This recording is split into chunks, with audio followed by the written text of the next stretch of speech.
Hi అండి, అందరికీ నమస్కారం. Sai properties project limited Anantapur డిస్టిక్లో కొత్త వెంచర్ అయితే స్టార్ట్ అయిందండి. కళ్యాణదుర్గం మండలం కళ్యాణదుర్గం నుంచి 8 కిలోమీటర్ల దగ్గరలో కొత్త వెంచర్ స్టార్ట్ అయింది. 50 ఎకరాల వెంచరు.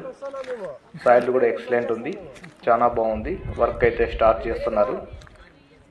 చాలా మంది కస్టమర్లు సైడ్ విజిట్ చూస్తున్నారు.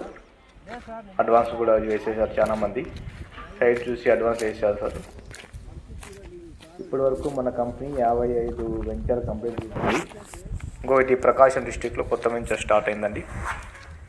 ప్రకాశం డిస్టిక్లో ఇప్పటి వరకు మనకు 5,500 ఎకరాలు కంప్లీట్ చేసాం. మొత్తం 14,000 కస్టమర్లు ఉన్నారు ఆల్ ఓవర్ ఇండియాలో. ఇంకా ఏమైనా ఇన్ఫర్మేషన్ కావాలంటే నా నంబర్కి కాల్ చేయొచ్చు. డీటెయిల్స్గా మీకు ఎక్స్ప్లెయిన్ చేస్తాను. ఇంట్రెస్ట్ ఉన్న వాళ్ళు కాల్ చేయొచ్చు. థ్యాంక్ యూ అండి.